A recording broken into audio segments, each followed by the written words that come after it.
And right out the gate, we're inside the jail. You can already feel the tension. But here's where it gets wild. This isn't just another arraignment, it's the legal unraveling of someone's entire spiral. Pay attention to how the judge handles what's about to come. All right, our next case this morning is People of the State of Michigan versus Jennifer Lee Williams. This is case number 25-14094FH. Appearances from counsel. Right, here for the people. And I'm Jeff Harrison. I'm here on behalf of Ms. Williams. As you may have already noted, she appears electronically from the Webster County Jail. All right, thank you very much. Ms. Williams, are you able to see and hear the court this morning, ma'am? Yes, sir. Quick legal note, this moment is key. A strip search leading to discovery inside the body. That's a whole new level of possession charge. Michigan law treats that as introduction of contraband into a correctional facility, a serious felony. So yes, this is already much worse than a regular drug case. Thank you. Ms. Williams, we are here today for an arraignment on a bench warrant.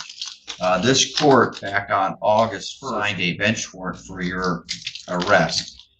It was based upon an order that you would fail to enroll in drug testing as a term or condition of your probation. I'm sorry, of your bond or your pretrial release. Then additionally, we had a show cause for your failure to enroll in that program, and it looks like you failed to appear on that date, which was August 1st. Now, when someone fails to comply with the court order, it could be treated as a matter of contempt, for which a defendant could be sentenced up to 93 days and or $7,500 in fines and costs. The court recognizes before it, also here in the back, is Alex Matsky from the Western Missaukee Community Correction Program. So, Ms. Williams, we're not going to treat this as an issue of contempt. However, the court chooses to use it as a review of your pretrial release conditions, or in other words, your bond conditions. You have the right to challenge this allegation at a contested hearing and have the prosecutor prove the allegations, which could even be done right now if we so chose. The judge just dropped a bomb here. If he suspects the defendant is under the influence during the hearing, it can halt proceedings, which it does. Judges take courtroom sobriety seriously because any hint of impairment undermines due process. Translation: her behavior might have just changed her fate.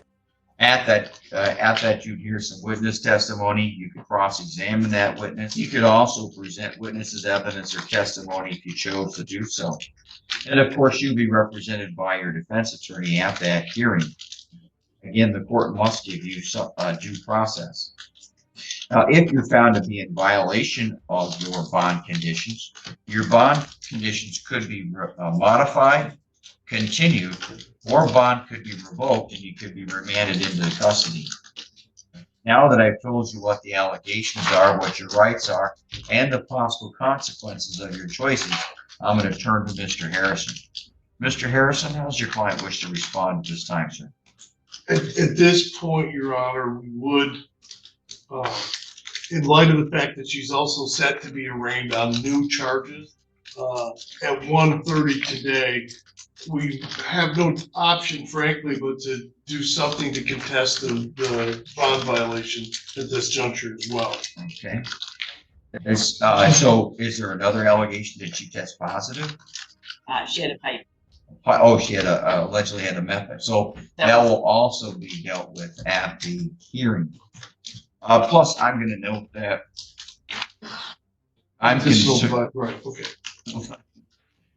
I'm concerned with Ms. Williams' ability to comprehend what's going on, because it appears to me that she is under the influence of some substance based upon her demeanor and presentation today via Zoom. A similar concern was raised by jail staff this morning, so I feel more comfortable not proceeding today. All right, thank you very much. Now, I did note that Ms. Williams appeared to make a comment. I did not hear that comment. I'm going to ignore it right now because she has counsel. Her counsel has spoken for her, and we will set it for a hearing. In the meantime, the court is going to deny the defendant bond and remand her into custody until the hearing. Thank you very much. We are adjourned. Thank you.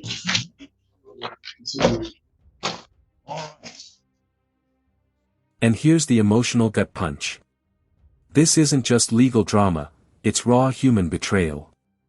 Imagine thinking you're reuniting with your kid, only to walk into handcuffs.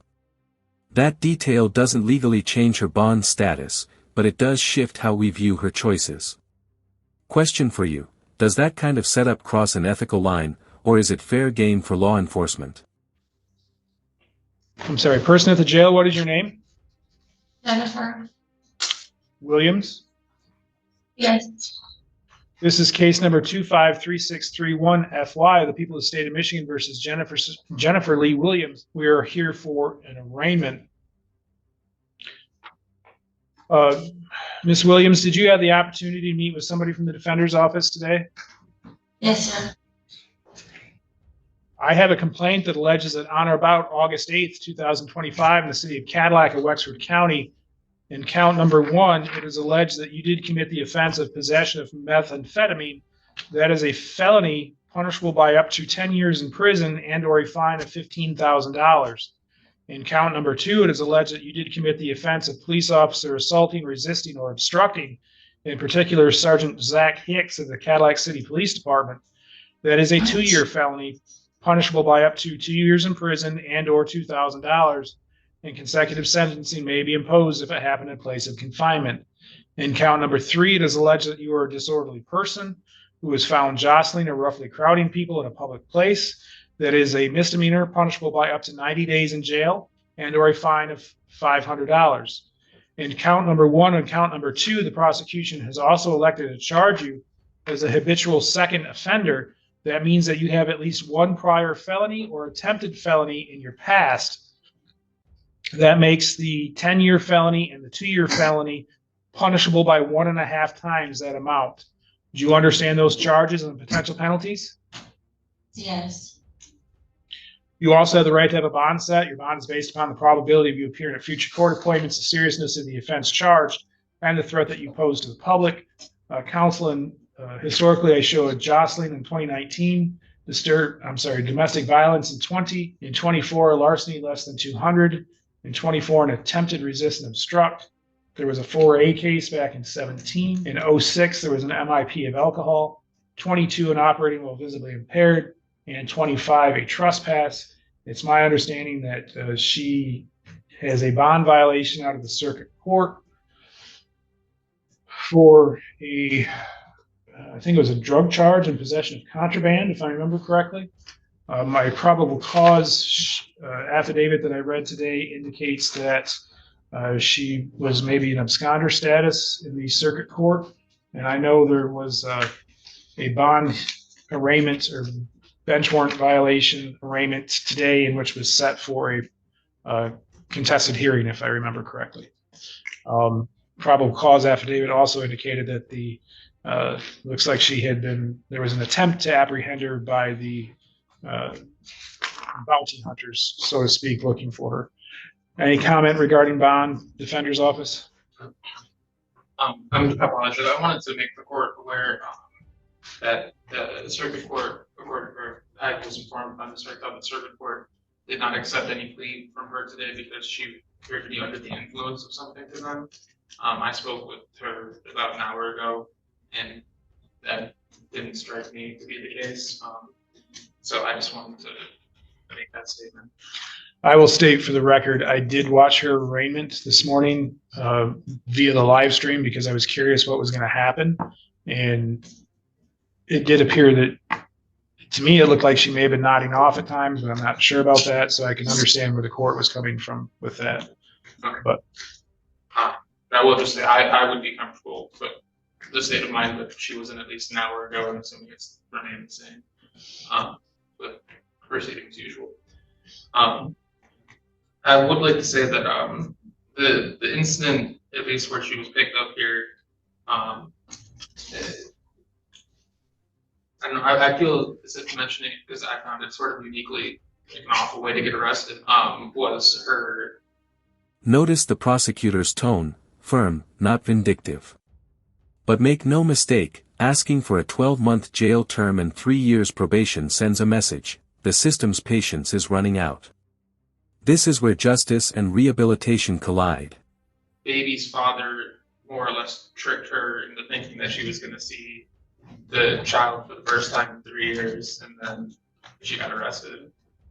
So I thought that kind of sucked. Not that impacts bond in any way. Is that from when they were trying to apprehend her for her bond violation? I believe so. The bondsmen were trying to apprehend her? Yes. That being said, she does have a support network that's growing here in the city. She has a partner who she would like to stay with, and then she also has I wouldn't say a job lined up, but work lined up at a house that she can stay in. So that would also take care of housing. She wasn't able to give me the address for that, but it did sound credible to me. So, thank you. Ms. Lawrence? Thank you, Your Honor. I don't think I need to go into too much detail. As the court stated, they read the affidavit on this case. I think it's pretty clear the defendant cannot be successful on bond, since she is on bond in circuit court for another possession of meth, and she picked up this new possession of meth while on bond, and also her failure to appear in circuit court as well. All right, the court finds that Ms. Williams presents as a flight risk in that she was absconding from circuit court. Full circle moment, remember the opening line. This is it. The "inside the jail" reference closes the loop on her actions. From hiding contraband to facing sentencing, it's a tragic cycle of fear, addiction, and consequence. And the judge's final words, about choice, might be the most important lesson in this entire case. Bond, and by the praxis, it looks like for over a month, and that she had failed to enroll. I assume that's in testing. At least based on the findings in the probable cause affidavit that I had to review in order to find probable cause for the charges today, it does appear that she was trying to be apprehended by the bondsman's bounty hunters, and it was not going so well for Ms. Williams. So I do find that she is a flight risk. I also find that she's a threat. I'm going to order a $50,000 cash or surety bond, since the $25,000 didn't keep her coming back to court or following the bond conditions. Ms. Williams, you are to appear as ordered, keep your contact information current, not leave the state without permission, and to commit no new crimes. I'm also going to order that you not consume any illegal controlled substances, including recreational marijuana. You'll be subject to random testing. On the situation that you are released from jail, I'm going to order that you be placed on a GPS tether for location purposes only. Ms. Ejomera, anything else? No, Your Honor. All right, we're adjourned. Thank you, jail. Thank you, Your Honor. Have a nice day. You too.